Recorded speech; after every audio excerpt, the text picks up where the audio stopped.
Hi friends, मैं संदीप वापस आ गया हूँ आपके साथ एक नया वीडियो लेके।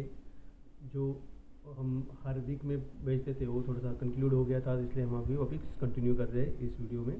लास्ट टाइम हमने जो बात की थी वीडियो की दोस्तों, वो वीडियो था IBP के बारे में। IBP ये बहुत ही इंपॉर्टेंट टूल होता है कैथ लैब में, मशीन होती है कैथ लैब में जिसके थ्रू हम लोग IBP इंसर्ट करते हैं और हम बहुत सारे केसेस सक्सेसफुली पेशेंट को बाहर लेके आते हैं IBP की वजह से।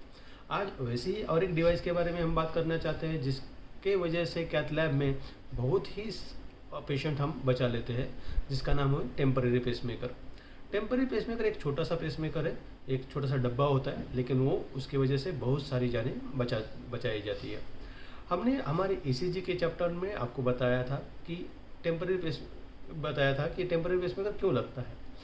ECG के चैप्टर में जब हमने एक सेक्शन लिया था जिसका नाम था AV ब्लॉकेजेस। तो AV ब्लॉकेजेस में हमने डिस्कस किया था first degree heart block, second degree heart block और third degree heart block. First degree heart block में इनिशियली कभी पेसमेकर की ज़रूरत नहीं पड़ती है, टेम्पररी पेसमेकर की ज़रूरत नहीं पड़ती है, as well as the permanent pacemaker की भी ज़रूरत नहीं पड़ती है। सेकेंड डिग्री हार्ट ब्लॉक में अगर हम मॉबिट्स 1 की बात करें तो भी मोस्ट प्रोबेबली कोई टेम्पररी पेसमेकर यूज़ नहीं होता है और परमानेंटली पेसमेकर यूज़ होगा या नहीं होगा ये डॉक्टर डिसाइड करेंगे। लेकिन सेकेंड डिग्री में जब मॉबिस 2 की बात होती है, वेंकी बैक की बात होती है, तो उस केस में आपको टेम्पररी पेसमेकर पेशेंट को लगाना पड़ेगा और उसमें हमें टेम्पररी पेसमेकर और परमानेंट पेसमेकर करने की ज़रूरत पड़ती है। इसी तरह जब CH भी होता है, जैसे कि थर्ड डिग्री में हम कंप्लीट हार्ट ब्लॉक की बात करते हैं, तो कंप्लीट हार्ट ब्लॉक में अपने को टेम्पररी पेसमेकर करना ही ज़रूरी होता है, क्योंकि हार्ट रेट बहुत सा नीचे चला जाता है, जिसका हार्ट रेट होता है 30 के आसपास, 25-30 के आसपास हार्ट रेट चला जाता है। तो और उस जगह उस वक्त अपने को टेम्पररी पेसमेकर करना ज़रूरी पड़ जाता है। क्योंकि टेम्पररी पेसमेकर करता क्या है, टेम्पररी पेसमेकर से एक वायर होती है जो हम हार्ट में डालते हैं RV में, और RV में हम जो इलेक्ट्रॉनिक सिस्टम जो हार्ट का होता है वहाँ पे सेप्टम में जाकर उसको ये कर देते हैं। तो उसकी वजह से क्या होता है कि इलेक्ट्रॉनिक सिस्टम एक्टिवेट हो जाती है और हम बाहर के जनरेटर के थ्रू टेम्पररीली उसको हम ये कर सकते हैं, स्टिमुलेट कर सकते हैं और हमें हार्ट रेट जो चाहिए वो लेके पेशेंट को टेम्पररी स्टेबल कर सकते हैं। टेम्पररी एक बहुत ही इम्पॉर्टेंट मशीन होता है जो कैथ लैब में होता है। मेरे ख्याल से हर एक कैथ लैब में ये मशीन होगा ही। तो आज हम बात करने वाले हैं टेम्पररी पेसमेकर के बारे में। तो चलो जानते हैं टेम्पररी पेसमेकर के डिवाइस को।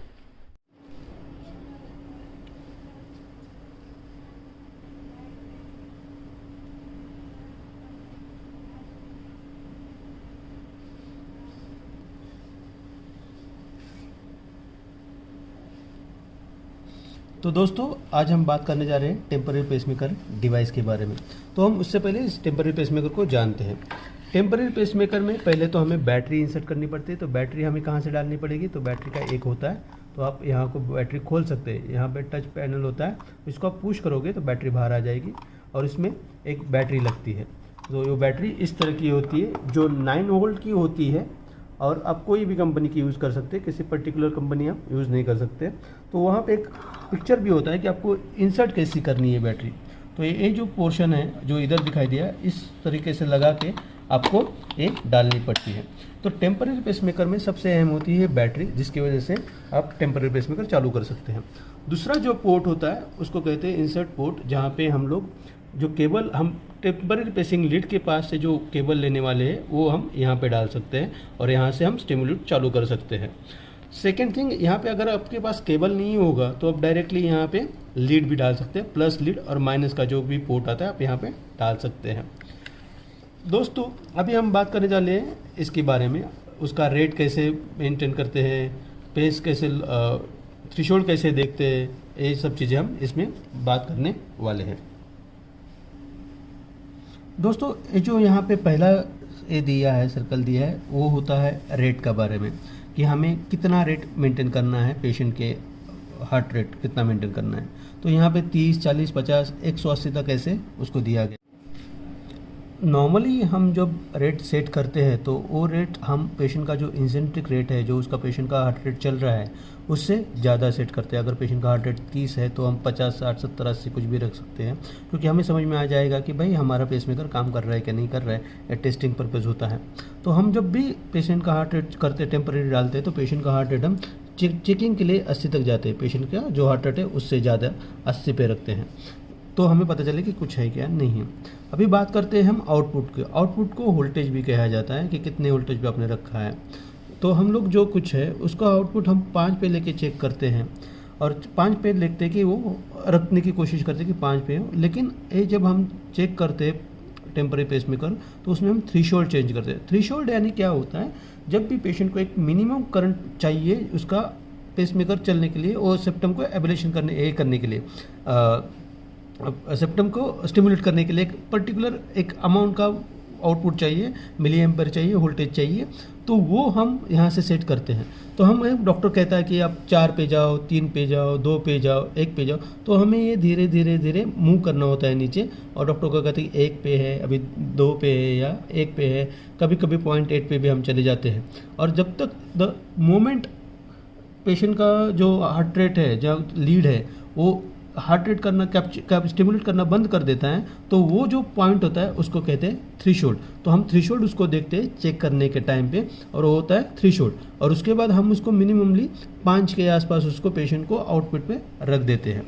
अभी बात करते हैं सेंसिटिविटी की। सेंसिटिविटी यानी सिंक्रोनाइजेशन ऑफ द हार्ट, और इसकी बात करते हैं और synchronization of the heart. Normally यहाँ पे बहुत सारा कन्फ्यूजन क्रिएट होता है टेक्नीशियन के साइड से। जब डॉक्टर कहते हैं कि भाई उसको सिंक्रोनाइज करो, तो हम लोगों को लगता है कि जो मैक्सिमम है वही ए होगा, उसका सिंक्रोनाइजेशन मस्ट होता होगा, लेकिन ऐसा नहीं होता है। जब आप 20 पे जाते हो तो वो टोटली असिंक्रोनाइज होता है, सिंक्रोनाइज नहीं होता है। लेकिन जब आप उसको कम करते करते 0.5 पे जाओगे या 1 पे जाओगे तो ये सिंक्रोनाइजेशन चालू होगा हार्ट का। ए वेव के साथ वी वेव भी आपका पीक के साथ QRS भी आपको ए करेगा, सिंक्रोनाइज करता आपको दिखाई देगा। तो जब भी हम टेम्पररी पेसमेकर करते हैं तो हमें ये देखना है कि ये सिंक्रोनाइज करने के लिए बोला है या नहीं, तो सिंक्रोनाइज करना इंपॉर्टेंट होता है। अभी हमने इसमें बात की, एक तो temporary pacemaker rate, output, voltage, threshold check करने के लिए, और सेंसिटिविटी के बारे में। अभी ये ऑन कैसे किया जाता है दोस्तों, यहाँ 2 बटन दिए, ऑफ और ऑन। तो आपको इसको ऑन करने के लिए तो ऑन का बटन दबाओगे तो ये ऑन हो जाएगा, और अगर ये जब पेस कर रहा होगा या सेंस कर रहा होगा तो आपको यहाँ पे पेस का जो लाइट है, ग्रीन लाइट, वो जलता हुआ दिखेगा। अगर वो सेंस कर रहा है तो यहाँ की लाइट आपको जलती हुई दिखेगी, मोस्ट प्रोबेबली रेड है। और यहाँ पे लो बैटरी होगी तो भी अपने को लाइट दिखाई देगी। और जब आपको बंद करना होगा पेसमेकर तो आपको दोनों एट अ टाइम दबा के रखना पड़ेगा, तब ये पूरा बंद हो जाएगा। अभी दोस्तों यहाँ पे तक तो सब कुछ ठीक है। अभी ये जो यहाँ पे एक कॉमन दिया है, एक इसके लिए दिया है, ये हम देख लेते हैं। यहाँ पे एक दिया है by arterial use only rapid arterial pacing. तो जब हमें इसको यूज़ करना होता है तो हमें एक डॉक्टर कहता है कि भाई हमें देखना है कि भाई इसका AV नोड कैसे काम कर रहा है, रिकवरी टाइम AVNRT जब करते हैं EP में, जैसे क्योंकि आर्टेरियल रिकवरी टाइम जो होता है, तो उसको हम लोग इस पर एक पहले तो इसको हम स्टार्ट करते हैं, जैसे एक रेट सेट कर देते हैं, और उसको डिलीवर करने के लिए ये जो होल्ड टू डिलीवर लिखा है तो हमें डिलीवर करके रखते हैं। तो हमारा जो शॉक है 320 pulse A waves, basically A waves in seconds, in minute, वो हमको यहाँ दिखाई देता है। तो अगर हमको जब वो देखना होता है, होल्ड करना होता है, तो हम इसको होल्ड करके रख देते हैं। तो पर मिनट 320 P वेव्स आपको ECG पे दिखाई देगी। ये आपको दिखाई देगी क्योंकि ये जो होता है तो आर्टेरियल जो हम लोग पेश करते हैं तो ये मोस्ट प्रोबेबली EP में काम आता है। EP के जो डायग्नोस्टिक प्रोसीजर है उसमें ये काम आता है। तो इसके बारे में हमने बात कर ली। इसको आप यहाँ से बंद भी कर सकते हैं और ये बंद भी हो सकता है। अभी हम बात जो कर रहे हैं अभी हमने जो पहले केबल दिखाई थी आपको, एक केबल कभी कभी कोई ETO यूज़ करता है, कोई ऐसे यूज़ करता है, हम लोग ETO यूज़ करते हैं। तो इस केबल में एक केबल जो होता है इसका 2 एंड होता है। ये जाता है स्क्रब नर्स के पास जो वो यूज़ करता है, और ये होता है अपने पास आता है। तो टेम्पररी पेसमेकर में ये जो एंड है वो यहाँ पे ऐसे लग जाता है, और ये एंड डॉक्टर के पास या स्क्रब नर्स के पास होता है, जिस पे प्लस और माइनस ये दोनों लिखे हुए होते हैं। तो जब भी आपको ये होता है तो आपको एक केबल स्क्रब नर्स के पास होगा और ये आपको देगा, तो आपको यहाँ पे अटैच करना पड़ेगा। अभी हम बात करने वाले हैं टेम्पररी पेसिंग लीड की। टेम्पररी पेसिंग लीड अलग अलग कंपनी की आती हैं और अलग अलग इससे होती है। अभी मैं खोल रहा हूँ आपको ये पर्टिकुलर बताने के लिए कि ये जो टेम्पररी पेसिंग लीड है ये बाइपोलर पेसिंग लीड है। जहाँ पे दो पोल होते हैं, एक ए पोल और एक ए पोल, जहाँ से करंट डिलीवर होता है, तो इसके लिए इसको बाइपोलर पेसिंग लीड कहा जाता है। पहले ज़माने में यूनिपोलर भी आता था, जहाँ सिर्फ एक ही होता था, एक ही टिप होता था, तो उसको यूनिपोलर कहते हैं। इसमें दो होता है, इसलिए इसको बाइपोलर पेसिंग लीड कहा जाता है। दोस्तों, पेसिंग लीड में बाइपोलर पेसिंग लीड होता है, लेकिन ईपी में आप जब जाओगे तब आपको क्वाड्रीपोलर मिलेगा, डेकापोलर मिलेगा। तो जितने पोल होंगे, ये जो पोल है, अगर ये 4 होंगे तो उसको क्वाड्रीपोलर कहा जाता है, अगर ये 10 होंगे तो उसको डेकापोलर कहा जाता है। डेकापोलर मैंने बेसिकली कोरोनरी साइनस में हम डाल के देखते हैं जब हम ईपी करते हैं तो, और क्वाड्रीपोलर हम बंडल ऑफ हीज पे वगैरह रख देते हैं। तो ये जो होता है क्वाड्रीपोलर, डेकापोलर और बाइपोलर, तो ये अलग अलग टाइप का होता है, लेकिन हम टेम्पररी पेसमेकर में हमेशा बाइपोलर यूज़ करते हैं। यूनिपोलर होगा तो भी चलता है, लेकिन अभी बाइपोलर ही हम यूज़ करते हैं। अभी इसके जो तो पोर्ट है, हाँ, बाइपोलर होगा तो यहाँ पे 2 पोर्ट आएंगे, क्वाड्रीपोलर होगा तो 10 पोर्ट आएंगे, क्वाड्रीपोलर होगा तो 4 पोर्ट आएंगे, और डेकापोलर होगा तो 10 पोर्ट आएंगे। तो आपको उस हिसाब से उसको लगाना पड़ता है।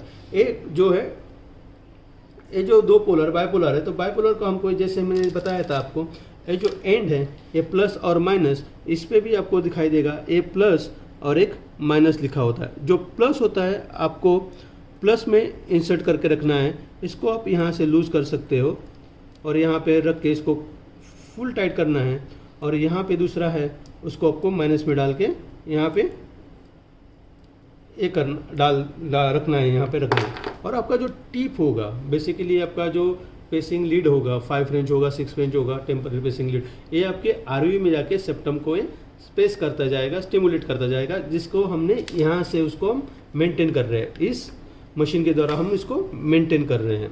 अभी बात करते हैं जब इमरजेंसी होती है, कभी कभी ऐसा भी होता है कि आप लोगों के पास एक केबल नहीं मिल रहा है, या कभी कभी मशीन का केबल चल नहीं रहा होता है, तो ये क्या कर सकते हैं। तो इसमें मैंने जैसे आपको बताया कि इस केबल को आप बाईपास कर दो, इस केबल को निकाल दो। एक केबल नहीं होगा तो भी आपको यहाँ पे वो केबल आप लगा सकते हो, लेकिन ये चीज़ें आपको इमरजेंसी में करनी पड़ेगी। अगर आपके पास कुछ है नहीं है इमरजेंसी में, तो ये प्लस में प्लस और माइनस में माइनस, ऐसा करोगे तो भी आपका टेम्पररी पेसमेकर चालू हो जाएगा और पेशेंट को स्टिमुलेट करता रहेगा।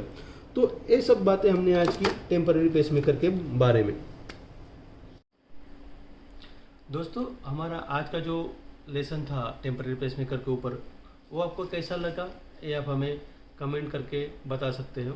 आप इस कमेंट को लाइक, शेयर, सब्सक्राइब ज़रूर कीजिएगा। आपके जो मेडिकल फील्ड में जो दोस्त है, आप उनको भी इसको शेयर करने के लिए या सब्सक्राइब करने के लिए बोल सकते हो। दोस्तों, ये जो अगर इसमें कुछ आपको लगता है कि कुछ क्वेरीज है, कुछ है, तो आप कमेंट सेक्शन में जाके कमेंट भी कर दीजिएगा। मैं उसका आंसर देने का पूरा प्रयास करूँगा कि आप उसका आप आंसर दे सकें। तो दोस्तों, ये वीडियोज़ हम हर वीक नहीं, हर महीने में जब भी हमें टाइम मिलता है तो हम ये बना के आपको अपलोड करते रहेंगे, लेकिन हम हमेशा ही ऐसा कुछ नया करने की कोशिश कर रहे हैं, तो ये करते ही रहेंगे। थैंक यू फ्रेंड्स, आप लोग मुझे जो प्यार और ये कर रहे हो, जो कमेंट कर रहे हो, और जो मुझे पर्सनली मैसेज करके बता रहे हैं कि भाई आप कब कर रहे हो, तो ऐसे ही चालू रखिएगा। आप जब ऐसे करते हो तो हमें हौसला आता है कि हम वापस से शुरू कंटिन्यू करें, ऐसा हमें लगता है। Thank you friends.